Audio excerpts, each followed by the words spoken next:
L'interview de M. Virag concernant la centrale nucléaire de Saint-Laurent-des-Eaux a été réalisée par Elliot. Comment marche une centrale? Alors une centrale nucléaire, ça fonctionne, il faut déjà savoir qu'il y a plusieurs types de centrales nucléaires. En France, on va parler uniquement des centrales nucléaires qu'on appelle réacteurs à eau pressurisée, autrement dit REP. Et ça fonctionne à partir de 3 circuits qui sont distincts les uns des autres. On a un premier circuit qu'on appelle circuit primaire, c'est là où on va retrouver les assemblages combustibles, tout ce qui va être uranium. Ce circuit primaire, il permet de faire de la chaleur. À partir de cette chaleur, dans un second circuit qui est indépendant, on va juste faire un échange de chaleur, on va transformer la chaleur en énergie mécanique via des turbines, puis en électricité via un alternateur. Et on a un dernier circuit qu'on appelle le circuit de refroidissement, celui qui est visible de loin, quand vous êtes à mer par exemple, que vous voyez les tours avec de la fumée, ce que vous pensez être de la fumée à la base, en fait c'est de la vapeur d'eau, ce n'est que de l'eau, et ça c'est un circuit qui nous permet de nous refroidir. Donc 3 circuits indépendants entre lesquels il y a juste un échange de chaleur, un peu comme un radiateur dans une maison.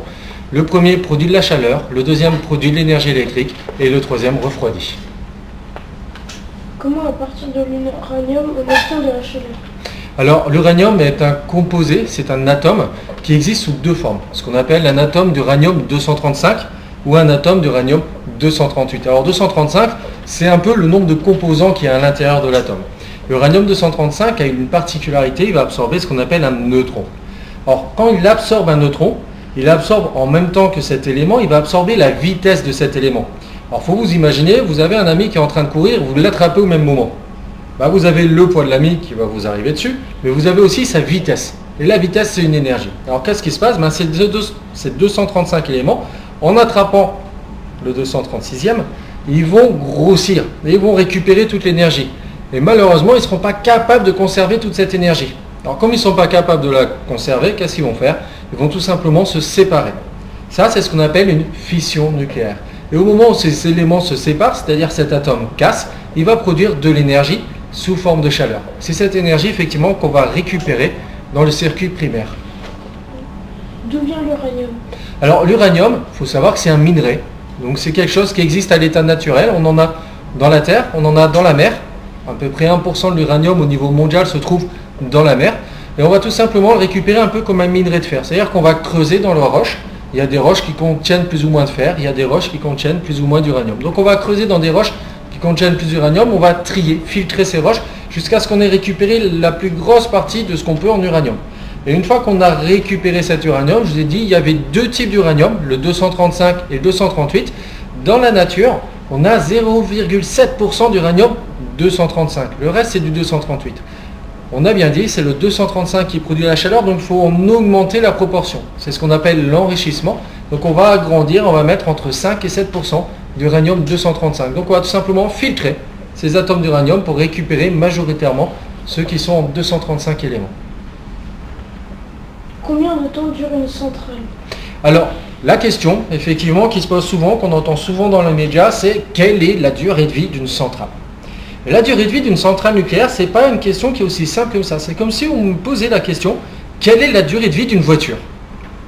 Une voiture, la durée de vie, on a des voitures qui datent des années 1950 et qui fonctionnent encore. Et on a des voitures qui datent des années 2017 et qui sont déjà en panne. Quelle est la durée de vie d'une centrale? Ça va dépendre de ses composants. Tous les 10 ans, on fait un gros check-up sur la centrale et on va vérifier tous les composants de la centrale, dont un élément essentiel, la cuve du réacteur. La cuve du réacteur, alors souvent on imagine un réacteur comme quelque chose d'immense. En fait, un réacteur, ça fait 4 mètres de diamètre. Donc c'est relativement petit, relativement étroit. Mais il faut que son revêtement soit en très bon état.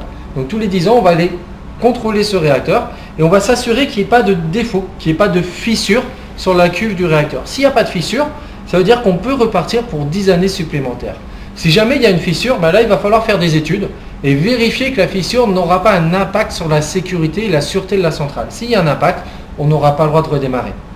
Donc ça c'est l'un des gros composants et donc une centrale redémarre à chaque fois pour des étapes de 10 ans. On va aussi contrôler ce bâtiment qu'on appelle le bâtiment réacteur, qui est un bâtiment cylindrique et dont le rôle est de pouvoir confiner, garder la radioactivité en cas d'accident nucléaire à l'intérieur. Savoir si un réacteur rentre en fusion, ce qui est l'accident le plus grave qu'on peut avoir en France, il faut bien sûr confiner la radioactivité à l'intérieur et ne pas l'amener à l'extérieur. Donc tous les 10 ans, on va retester ces bâtiments et s'assurer qu'ils font encore leur rôle d'enceinte de confinement. sont les deux gros éléments qui vont définir la durée de vie d'une centrale. Ce sont des éléments qui sont assez difficiles à changer. À partir du moment où ils passent les contrôles en toute sécurité et de manière normale, on peut repartir sur 10 ans. La centrale nucléaire de Saint-Laurent, elle a été construite en quelle année? Alors la centrale nucléaire de Saint-Laurent, alors quand on parle de centrale nucléaire de Saint-Laurent, il y a en fait deux centrales. On a les premières unités qui sont les tours carrées qu'on peut apercevoir quand on est sur le bord de la Loire, qui sont bien éclairées la nuit. Ces deux unités datent des années 60, ont produit jusqu'aux années 90 et aujourd'hui sont en démantèlement. Et après on a les deux unités qui produisent actuellement, qui ont été mises sur le réseau dans les années 80-81 et qui produisent encore, qui ont donc aujourd'hui 30 ans d'un point de vue industriel. 80. Et justement, vous disiez que si en gros on contrôle le réacteur et qu'on voit qu'il n'y a pas de fissure, ça repart sur 10 ans. Est-ce que ça c'est une opération qui peut durer pendant comme ça des dizaines et des dizaines d'années, ou à un moment donné on se dit même s'il n'y a pas de fissure, il vaut mieux peut-être à un moment donné par souci de sécurité peut-être arrêter ou pas? C'est comme pour une voiture en fait. Là on revient sur l'idée de la voiture. La voiture, tant qu'elle va faire son contrôle technique, on a un tas d'éléments qui sont vérifiés, le moteur, mais aussi tout ce qui est organes de sécurité, etc. Et puis à un moment, quand on fait ces contrôles, on se rend compte qu'il y a des éléments qu'il faut changer. Alors ça peut être des éléments tout à fait classiques, ça peut être des turbines, un alternateur, des générateurs de vapeur. Et au bout d'un moment, ces éléments, quand on les change, ça peut coûter un certain budget. Si le budget devient supérieur à ce que ça peut nous ramener en tant qu'industriel, bien sûr, on arrête à ce niveau-là. Par contre, au niveau de la sûreté de la centrale, la seule chose qui compte, effectivement, c'est la cuve du réacteur. Pour le reste, les tuyauteries sont aussi contrôlées. Et effectivement, si elles sont défaillantes, on les remplace. Il faut savoir qu'une tuyauterie sur le circuit primaire, c'est une tuyauterie qui fait 9 cm d'épaisseur. Ouais, donc il faut envisager aussi le type de contrôle qu'on met dessus.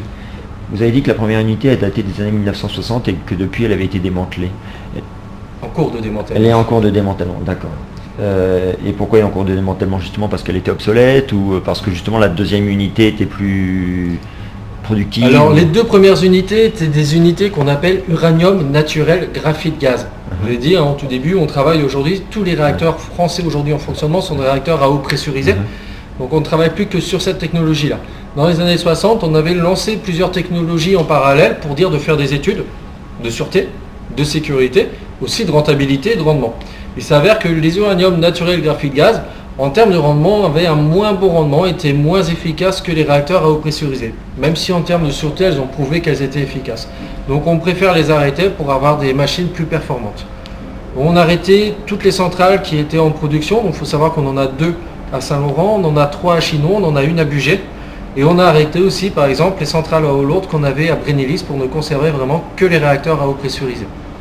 Ce qui permet par ailleurs d'avoir un retour d'expérience sur les réacteurs actuels. Comme on utilise tous la même technologie, s'il y a un problème qui se produit sur un site, aujourd'hui on sait qu'on peut le décliner sur les autres sites et donc mettre les parades en œuvre au fur et à mesure.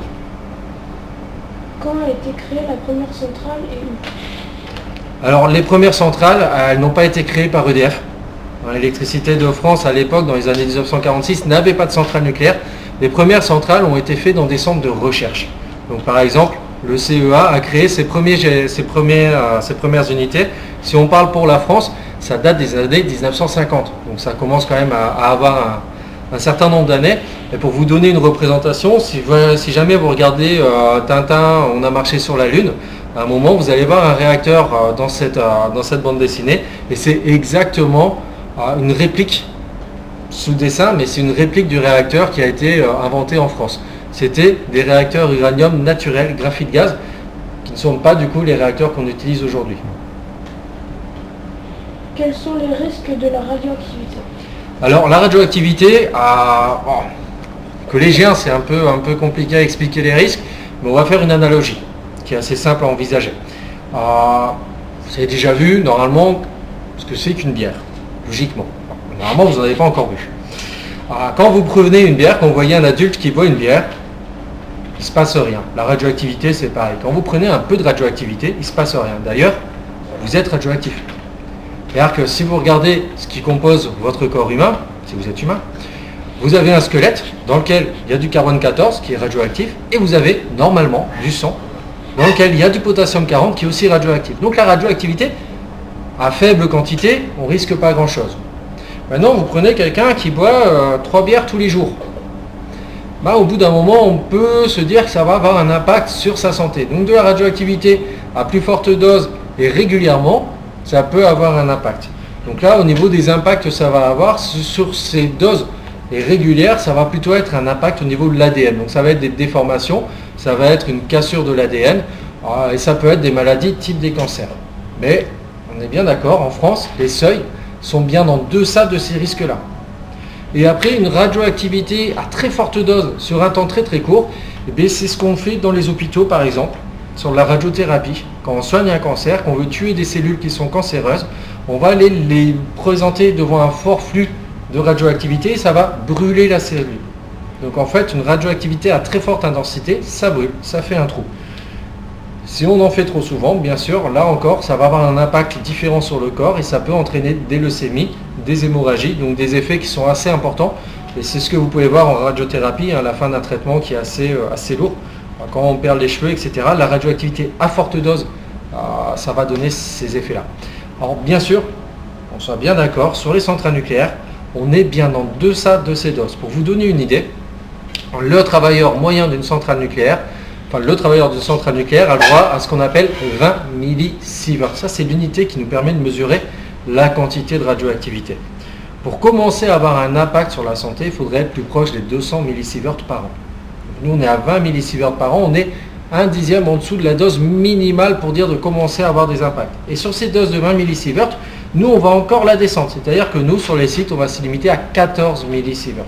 Ce qui pourrait être sûr de n'avoir aucun souci de santé par la suite. Y a-t-il des normes?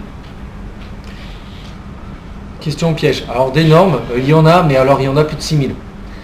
Donc des normes, tout va dépendre. On est sur un site industriel, donc en normes, on va appeler ça des procédures pour tout ce qui va être protection sur la radioactivité. On va avoir des procédures d'habillage, des procédures de déshabillage, des procédures de contrôle. Mais si on parle de normes, et quand on parle vraiment de normes pures et dures, ça va aussi être tout ce qui va être normes de soudure. Donc quand on va souder des tuyaux, il va falloir respecter un certain nombre de normes. Après, si on parle de normes, c'est aussi tout ce qui va être mesure, ce qu'on appelle les normes ISO. Et donc là aussi, bien sûr qu'on fonctionne avec des normes. Et après, il va y avoir tout ce qui va être les ISO 14001, etc., qui sont aussi des normes pour tout ce qui va être le traitement des déchets. Donc en fait, notre vie au quotidien est gérée par des normes. Et sur les centrales, on n'y échappe pas, hein, tout est normé. Alors, ne serait-ce que le fait, par exemple, d'utiliser le mètre pour dire de mesurer une distance, c'est déjà une norme. Donc, y a-t-il des normes? Je suis désolé, la question est... Qui a découvert la radioactivité? Alors ce sont des Français qui ont découvert la radioactivité.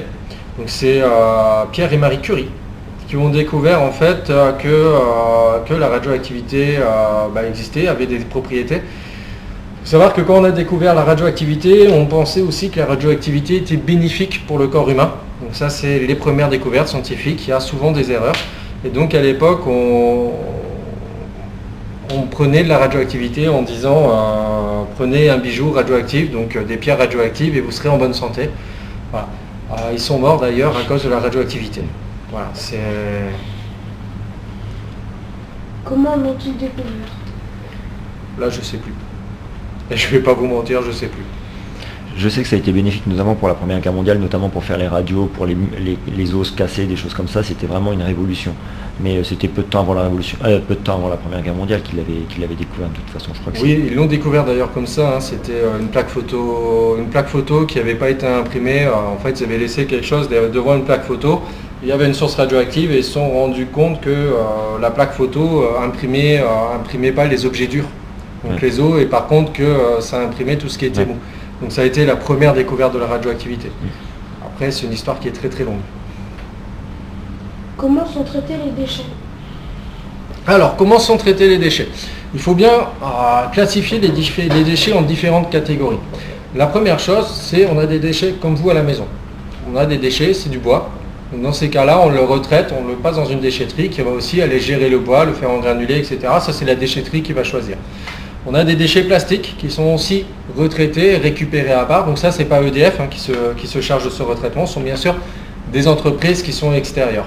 Et après, on a effectivement ceux dont pense tout le monde, les déchets nucléaires. Alors les déchets nucléaires, il faut savoir que 99% de nos déchets nucléaires, c'est l'assemblage combustible. C'est cette partie avec l'uranium à l'intérieur qui produit la chaleur. Alors ces déchets-là, qu'est-ce qu'on en fait? On va les renvoyer à La Hague et ils sont capables de retraiter 96% du déchet. Alors qu'est-ce qu'ils vont faire? vont tout simplement découper cet assemblage et ils vont aller récupérer les atomes qui nous intéressent. Donc, par exemple, les atomes d'uranium-235 qui peuvent être réutilisés, on va les récupérer. Alors, je vous ai dit que l'uranium-235 cassé produisait de la chaleur. Je vous ai dit qu'il y avait un deuxième atome qui était l'uranium-238.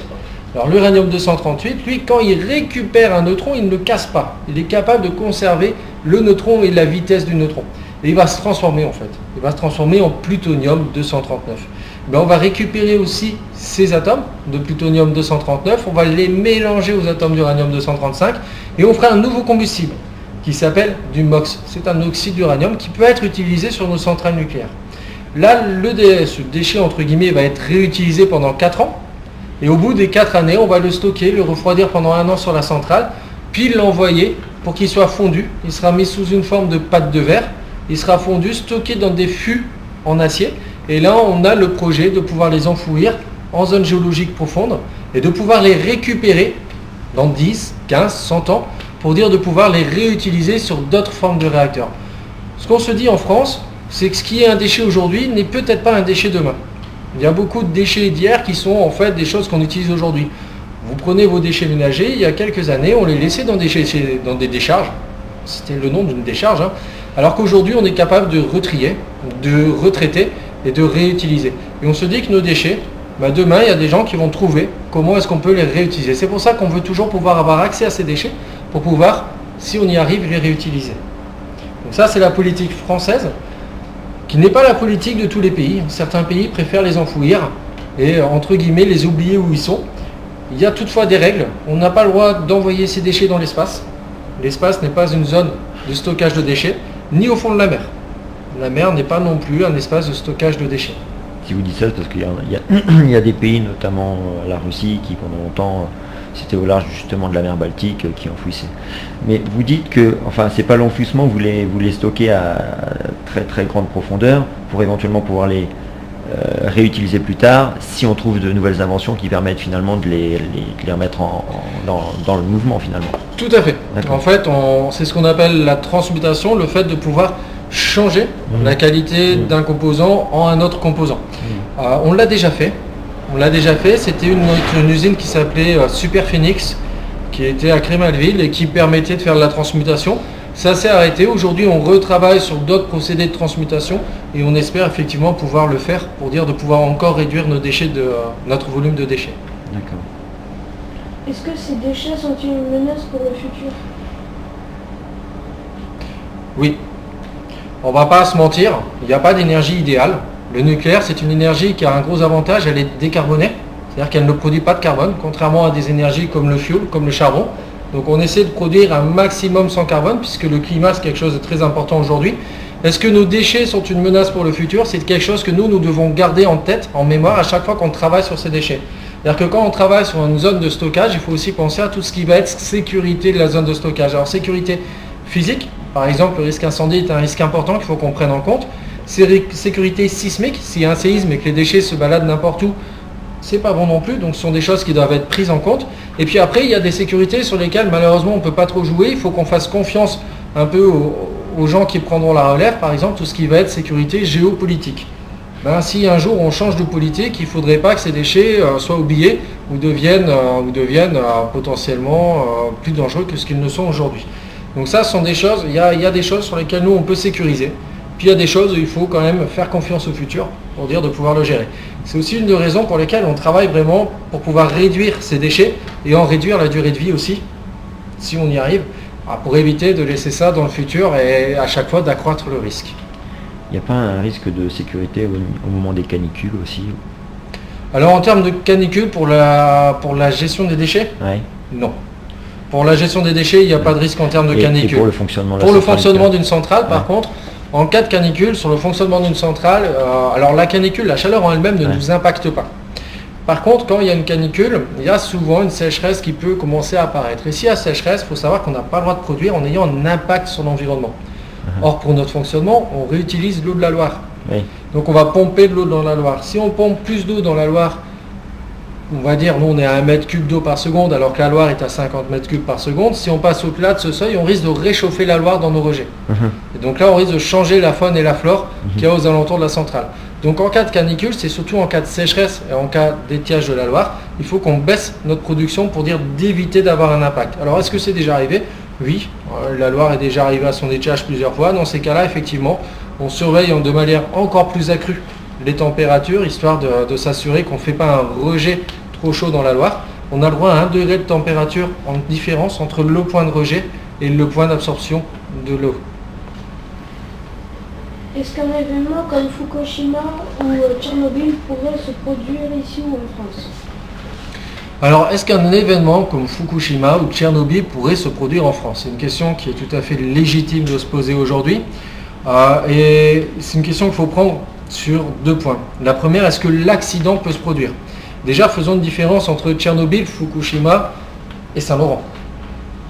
Tchernobyl, Fukushima n'étaient pas des réacteurs à eau pressurisée. D'accord? Ça, c'est déjà une première différence. Et après, si on veut faire une différence entre Tchernobyl et Fukushima, Tchernobyl n'avait pas ce bâtiment, vous vous souvenez, je vous ai parlé d'un bâtiment qu'on vérifiait tous les 10 ans et dont on s'assurait qu'il était capable de confiner la radioactivité. Tchernobyl n'avait pas ce bâtiment-là. Donc quand Tchernobyl a eu son accident, on a eu un nuage radioactif qui a fait 7 fois le tour du monde. Fukushima avait déjà un bâtiment qui permettait d'éviter d'avoir un gros rejet gazeux radioactif en cas d'accident. Ce qui s'est passé. Donc effectivement, ils ont eu un accident, mais au niveau du réacteur, ils ont pu limiter les rejets gazeux. Est-ce qu'on pourrait avoir un accident sur Saint-Laurent? Oui, on peut toujours envisager, en tout cas nous on envisage comme possible un accident nucléaire. S'il y a un accident nucléaire, qu'est-ce que ça veut dire? Ça veut dire que notre réacteur, cette cuve, elle va fondre. C'est un métal, s'il chauffe de trop, il va fondre. Si jamais il fond, on va avoir la radioactivité qui va être libérée. Mais libérée où? Cette radioactivité va être libérée à l'intérieur du bâtiment réacteur. D'où l'importance de tester l'étanchéité de ce bâtiment réacteur tous les 10 ans. Et on le teste en le gonflant à 5 bars et on s'assure qu'il reste étanche. S'il est étanche, on sait que ce bâtiment ne montera pas au-delà de 5 bars en cas d'accident. Alors, pour la petite histoire, c'est déjà arrivé, alors pas à Saint-Laurent, mais c'est arrivé à Trimble Island. On a un réacteur de cette technologie-là, donc de ce type-là, qui est effectivement fait une fusion. Donc le réacteur a fondu. Et vous en avez rarement entendu parler, tout simplement parce qu'il y a eu peu d'impact sur la radioactivité aux alentours. Donc est-ce qu'un accident peut arriver? Oui. Est-ce qu'un accident aurait des conséquences sur l'environnement? Non. Par quoi peut-on remplacer les centrales? Alors, celui qui a la réponse, il a la PPE.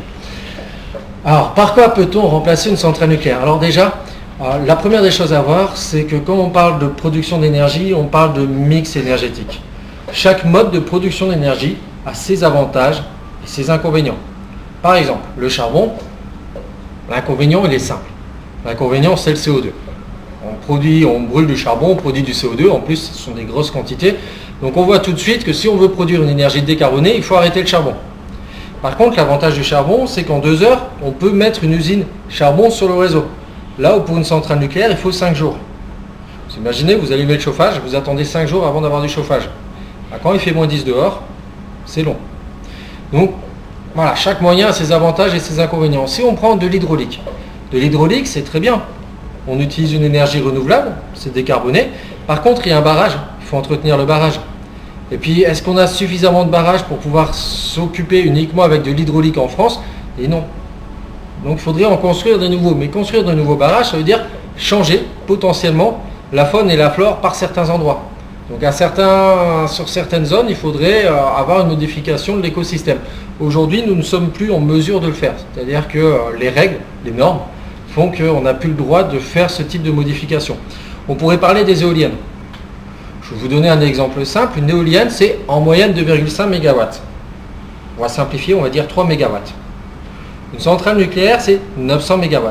C'est-à-dire que juste pour la production instantanée, il faudrait 300 éoliennes pour remplacer une centrale nucléaire. Sachant qu'une éolienne produit à peu près 20% du temps. C'est-à-dire que 80% du temps, elle ne produit pas. Soit il y a trop de vent, soit il n'y a pas assez de vent.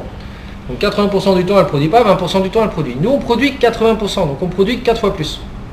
Donc pour une centrale 900 MW, il faut 300 éoliennes qu'on multiplie par 4 pour avoir la même production à l'année. Donc vous êtes à 1200 éoliennes pour une unité. Si on prend celle de Saint-Laurent, nous avons 2 unités, donc il faudrait 2400 éoliennes. Je vous laisse imaginer, pour installer 2400 éoliennes, il faut trouver de la place. Mais vous avez dit qu'une centrale nucléaire, ça produit 900 mégawatts. Si je ne me trompe pas, en France, il y a 58 ou 59 centrales, c'est ça? 58 unités de production 50. sur 19 sites. 19 sites, voilà. Après, ça dépend de ce qu'on appelle centrale. Nous, Voilà. Et donc, ça veut dire que la capacité totale en mégawatts, elle est de combien en France? Alors la capacité totale, on peut la retrouver sur le site RTE, je ne la connais pas, et là c'est de ma faute, je ne la connais pas particulièrement. Il faut savoir qu'on a des réacteurs de 900 MW, mais aussi on a aussi des réacteurs de 1100 MW, des réacteurs de 1300 MW, et la prochaine génération qui va être installée à Flamanville, c'est du 1600 MW. Et après on a des réacteurs qui sont plus ou moins disponibles sur le réseau. Donc on a une capacité de production nucléaire qui est relativement importante en France. Alors, il y a un objectif dont on entend tous parler, qui est l'objectif des 50% de nucléaire en France. On en a tous entendu parler. Il y a deux choses à voir. La première, c'est on peut aussi se dire on va réduire la part du nucléaire. C'est ce qu'on se dit au départ quand on entend les 50% de production nucléaire. Il faut aussi prendre une autre variable en compte, c'est le fait qu'on risque de consommer plus d'énergie électrique dans l'avenir. Par exemple, si on prend des voitures électriques, eh bien, il faut bien les charger, ces voitures électriques. Donc si on se met à consommer plus d'énergie électrique, il faut produire plus d'énergie. Ben, si ce surplus d'énergie est produit par autre chose que du nucléaire, par défaut, le taux de production nucléaire va descendre aux alentours de 50%. Donc pour en revenir à cet objectif de 50%, ce qu'il faut bien prendre en compte, c'est que vous avez deux choix pour atteindre les 50%. Soit vous baissez la quantité de production nucléaire, mais par contre, la capacité de production nucléaire, par contre, ça veut dire qu'on consomme toujours la même chose en France. Soit vous vous dites que les Français vont consommer plus, par exemple avec les voitures électriques, avec des batteries qui seront à la maison, des choses de ce genre-là. Et dans ce cas-là, si les Français consomment plus, ce surplus, ce qui est consommé en plus, il faut le produire autrement que par du nucléaire. Et du coup, de manière mathématique, la part du nucléaire baissera. Le but du jeu, c'est de voir si elle peut baisser jusqu'à 50% si on rajoute les nouveaux usages de l'électricité en France. Nouveaux usages particulièrement importants, parce que je vous rappelle que ERDF, l'ancienne filiale de distribution d'énergie électrique en France, a changé de nom pour s'appeler Enedis, et justement pour pouvoir s'adapter à ces nouveaux enjeux énergétiques. L'objectif de 50%, c'est d'ici quelle année? Alors l'objectif des 50%, il n'y a pas encore effectivement d'années qui sont définies. On était sur du 2025, aujourd'hui on parle de 2031. Alors ça, tous ces objectifs-là sont définis dans une loi qu'on appelle le PPE, le plan pluriannuel d'énergie, qui définit sur 5, 6, 7 ans comment doit se diriger la production d'énergie. Est-ce qu'on va faire plutôt de l'éolien? Est-ce qu'on va faire plutôt du voltaïque, photovoltaïque?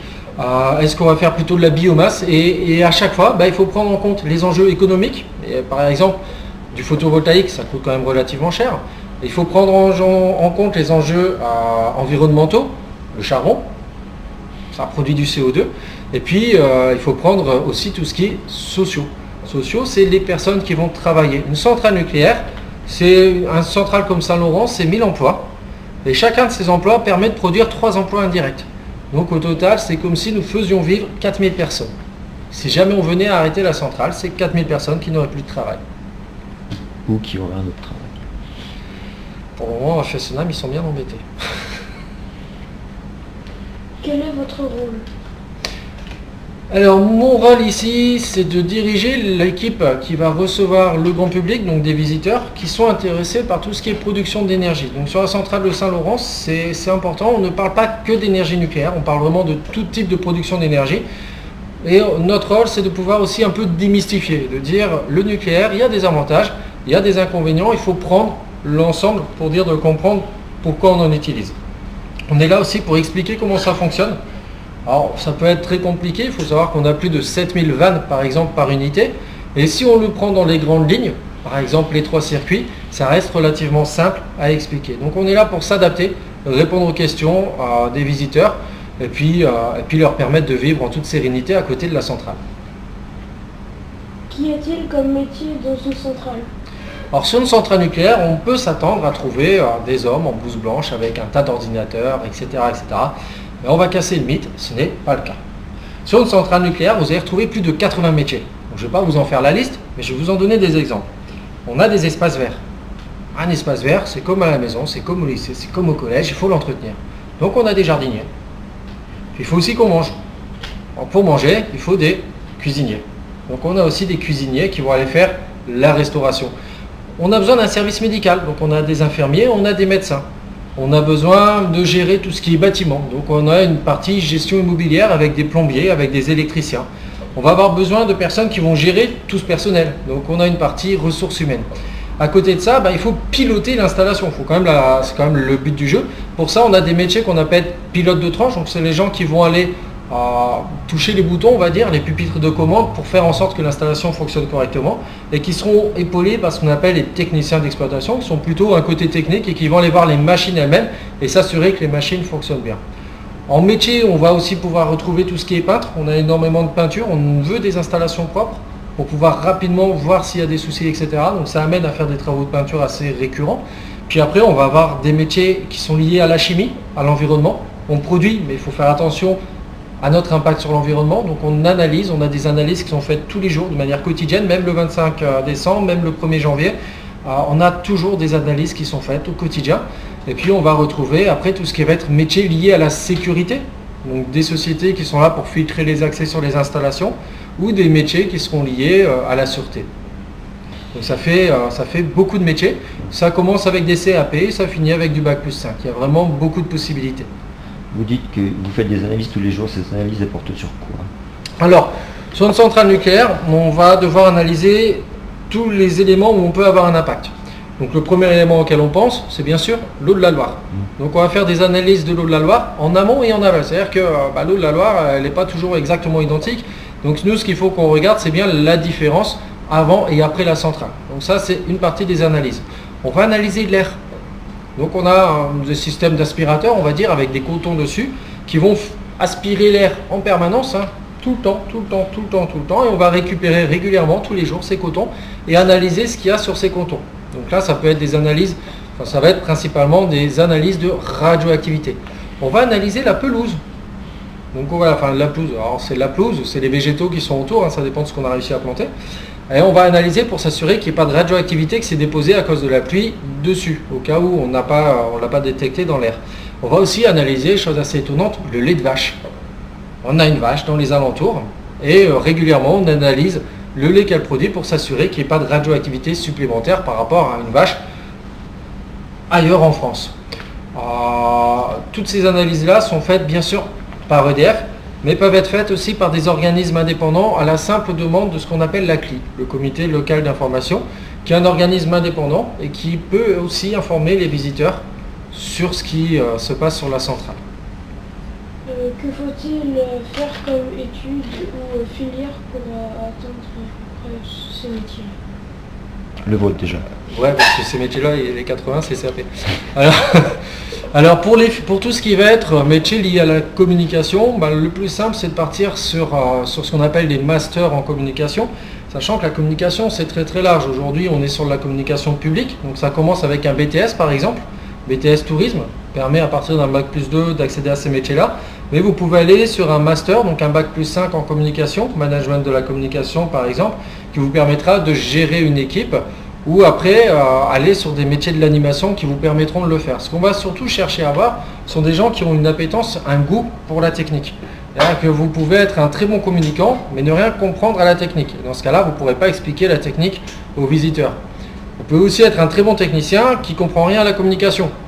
Et dans ce cas-là, vous ne pourrez rien expliquer à ce que vous avez compris. Donc on cherche vraiment des gens qui ont certes un profil de communication à la base, mais un goût pour la technique aussi, pour dire de pouvoir lier les deux. Donc Bac+2, ça peut commencer pour pouvoir guider les gens sur comment fonctionne une centrale nucléaire, ou hydraulique, ou thermique à flamme, jusqu'à un Bac+5 si vous voulez pouvoir diriger les personnes qui le font. Vous avez dit que dans les autres métiers qu'il y a à la centrale nucléaire, il y a beaucoup de CAP. Enfin, ça commence à partir de CAP. Voilà. Ça veut dire qu'en gros, il y a des jeunes qui viennent vous démarcher pour vous travailler à la centrale, ou c'est vous qui passez, je ne vais pas dire commande auprès du CFA, mais... Non, alors, comment ça se déroule en gros? Nous, pour recruter, c'est assez simple. On a un site qui s'appelle jeune.edf.com qui permet déjà aux jeunes de savoir ce qui se passe sur la centrale, sur les centrales, qui permet d'avoir aussi une idée des métiers, qui permet d'avoir beaucoup d'informations.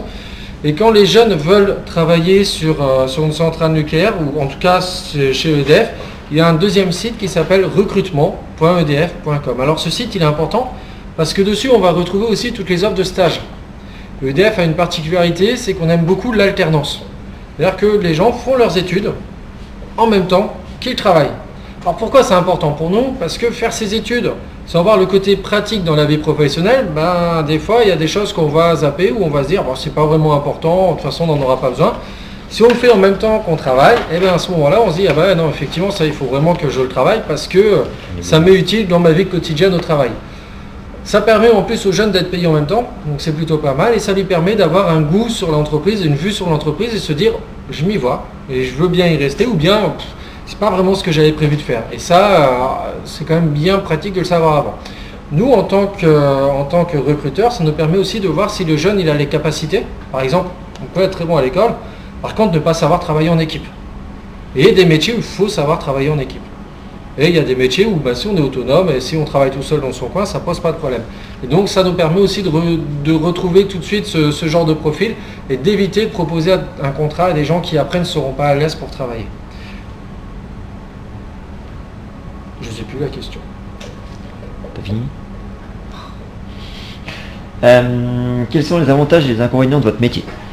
Alors au niveau des avantages du métier, il faut être honnête, on a la possibilité de parler, de rencontrer beaucoup de personnes différentes, de pouvoir avoir ce plaisir d'expliquer comment ça fonctionne, donc d'avoir des gens qui arrivent avec des questions et qui repartent avec des réponses. Alors bien sûr on n'est pas là pour faire du fanatisme, on n'est pas là pour dire c'est comme ça, il faut penser comme ça, on est juste là pour donner des guides de réflexion. Les personnes réfléchissent elles-mêmes, font leurs décisions, voilà. Ça c'est un gros avantage du métier. Dans l'inconvénient du métier, c'est qu'on est très dépendant de l'actualité. Donc après, il y a des personnes, quand on écoute beaucoup les médias par exemple, il y a des informations qui sont données qui ne sont pas toujours justes. Et il y a des gens qui viennent avec des certitudes. Et c'est un peu compliqué parfois de briser une certitude parce qu'ils ont entendu à la télé ou à la radio. Et il faut reprendre les faits et ça peut être un peu long. Et ça peut être répétitif. Quand vous avez un média qui donne une information et que vous avez 20 visiteurs pendant un mois qui viennent vous voir avec cette même information qu'il faut démentir pour dire de leur redonner l'information réelle, ça devient répétitif. Vous pouvez donner un exemple là pour une information erronée? Alors la dernière information erronée qu'on a eue, qui était il n'y a pas si longtemps que ça, on a par exemple eu en France un journal qui a titré qu'il y avait une explosion nucléaire près du centre de retraitement des déchets justement. Alors ce n'était absolument pas une centrale nucléaire qui avait explosé, contrairement à ce que laissait entendre l'article, mais c'était tout simplement un four métallurgique qui avait explosé. Donc c'est un accident industriel, on va pas dire banal, ça reste quand même un four industriel, mais c'est un four qui a explosé proche d'un centre de retraitement nucléaire et en aucun cas une explosion nucléaire. Donc ça typiquement ce sont des gens qui vont venir en disant oui mais on nous a encore caché la vérité, il y a une centrale nucléaire qui a explosé. Non, il n'y a pas de centrale nucléaire à cet endroit-là déjà. Et puis voilà. S'il arrivait quelque chose ici à Saint-Laurent, du coup, c'est la transparence absolue ou il y a des choses qu'il faut, dans un premier temps, je vais pas dire cacher au public, mais pour éviter un effet... Un effet de foule. Ouais, voilà. Alors la question est légitime. Alors s'il y a quelque chose qui se passe à Saint-Laurent, il y a la transparence, ça c'est une loi. Ouais. C'est même pas une règle, c'est même pas une norme, c'est une loi. On a une loi sur la transparence dans le nucléaire. Donc si on ne respecte pas cette loi, c'est pas compliqué, on est obligé de fermer la centrale. Ça va être aussi simple que ça. Donc à partir du moment où il y a un accident sur la centrale, vous êtes au courant. Alors quand je parle d'accident, je parle aussi d'incident. S'il y a la moindre petite chose, il faut qu'on l'annonce à la presse. Alors souvent, ce sont quand même des presses un peu spécialisées, parce que la presse du coin n'a pas toujours intérêt. Donc on a des contrats quand même avec des presses locales pour dire qu'ils relaient les informations qu'on a à donner. On a aussi la CLI, j'en ai parlé tout à l'heure, le comité local d'information, qui est au courant de toutes les problématiques dont on peut faire face. Donc ça, je parle vraiment de petites problématiques. La problématique annuelle, ce qu'on va appeler nous des événements de niveau 0 ou de niveau 1. Il faut savoir qu'on classe nos événements sur une échelle à 7 niveaux. Le niveau 7, c'est la fusion de cœur, c'est le gros accident. Le niveau 0, c'est un robinet qui a été tourné 1 minute trop tard par rapport à ce qu'on aurait dû faire. Et ça arrive. Entre les deux, il y a toute une gradation. Si on est au niveau 0, bien sûr qu'on ne va pas appeler tout le monde pour dire on a oublié de tourner un robinet. Ça coûterait cher, l'oubli. Ça coûte déjà assez cher comme ça. Par contre, si on arrive sur un niveau 3, un niveau 4, un niveau 5, qu'est-ce qui va se passer? En fait, on a des robots qui vont aller appeler les mairies, qui vont appeler les écoles et qui vont prévenir qu'on est dans une situation à risque nucléaire. Et donc autour de la centrale, il y a tout un périmètre où vous avez des pastilles d'iode qui sont normalement distribuées et où vous devez faire des exercices qu'on appelle de confinement. Donc vous restez à l'intérieur d'une salle de classe, on obstrue les entrées d'air, etc., etc. Pourquoi? Vous vous souvenez, ce bâtiment réacteur, il va confiner la radioactivité, mais au cas où on monte en pression, on va se dire qu'il vaut mieux relâcher un petit peu de radioactivité que de le laisser complètement s'éventrer. Et dans ces cas-là, la radioactivité sera dans l'air. Et là, il faudra bien sûr que vous soyez confiné à l'intérieur pour éviter d'inhaler cette radioactivité. Sachant que c'est une radioactivité qui sera principalement de l'iode, d'où le fait d'avoir des pastilles d'iode, puisque quand vous allez les absorber, ça va gorger votre thyroïde d'iode stable, et l'iode instable ne restera pas dans votre corps. Donc ça, c'est vraiment important. Donc si jamais il y a un accident, et là on parle vraiment d'accident à Saint-Laurent, la population est au courant tout de suite, ne serait-ce que pour pouvoir mettre en œuvre les moyens de confinement. Et s'il y a évacuation, il y aura la gendarmerie, le préfet, les hélicoptères, etc. qui feront les évacuations nécessaires. Donc tous les 4 ans, on fait un gros exercice de crise, donc qui doit avoir lieu d'ailleurs l'année prochaine. On fait un gros exercice de crise où on peut aussi évacuer un village, si les habitants sont volontaires, bien sûr. On ne va pas évacuer la mamie qui veut absolument rester chez elle. On n'est pas là non plus pour perturber les gens. Mais on fait un exercice grandeur nature pour voir si on a encore les capacités de le faire. Ce n'est pas le jour où on fait face à l'accident. Il faut se dire, tiens, en fait, on fait comment? À Saint-Laurent, quel est le niveau d'incident maximum qu'il y a déjà eu par le passé? Alors si on parle des unités de production, si on parle des unités de production, on va être sur des incidents niveau 1 voire niveau 2. On est vraiment sur de l'incident très très faible. Par contre, si on parle des unités de démantèlement, dans les unités qui sont actuellement en cours de démantèlement, on a eu 2 accidents de niveau 4. Oui, quand même. Donc là, on a eu des accidents nucléaires avec des fusions partielles du cœur. Donc c'est l'accident le plus grave qui pouvait arriver. Bien sûr, ces centrales sont confinées aussi. Il y avait aussi des réacteurs qui étaient confinés, ce qui a permis d'éviter le rejet de radioactivité à l'extérieur. Mais il y a eu un rejet de plutonium de mémoire qui a été fait dans la Loire, alors quelques grammes, mais c'est quand même paru aux journaux, etc., etc. Ce qui est normal. Ça s'est passé quand? Pour ça, j'ai la réponse, j'ai mon anti-sèche là-bas. Mais... Sur l'échelle Inès, tu vas la voir. Qu'est-ce qui vous a donné envie de faire ce métier? Alors qu'est-ce qui m'a donné envie de faire ce métier? En fait, j'ai une formation à la base qui est une formation technique, parce que j'ai fait une prépa, donc les classes préparatoires, maths sup, maths spé, mes parties techniques, et après je suis reparti à la faculté pour dire de faire de la communication. Et en arrivant ici, j'ai pu reprendre le côté technique, donc reprendre une partie scientifique, une partie ingénieur, tout en l'alliant au côté communication, vulgarisation scientifique. Donc c'est pour ça que j'ai choisi ce métier. Et mon niveau de diplôme faisait que je pouvais être responsable d'une équipe, donc j'ai pris la responsabilité de l'équipe de Saint-Laurent. Avant d'être responsable de l'équipe de Saint-Laurent, j'étais un référent national pour tout ce qui était problématique nucléaire, thermique et hydraulique, pour pouvoir former les équipes et m'assurer de la qualité des prestations, parce que nous, le but c'est vraiment que les gens repartent heureux, satisfaits et avec des vraies réponses, et pas avec encore plus d'interrogations que quand ils sont arrivés.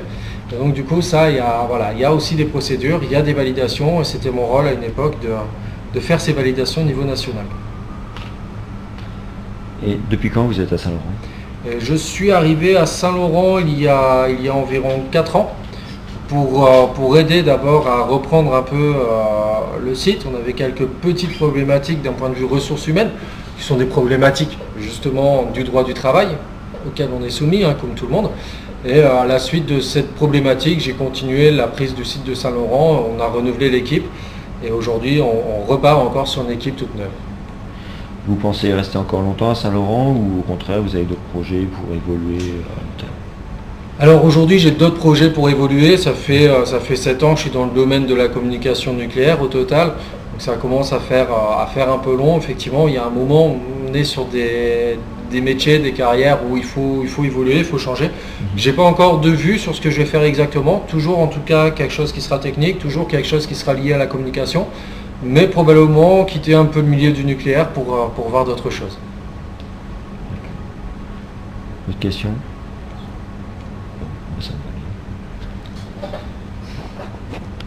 Merci beaucoup.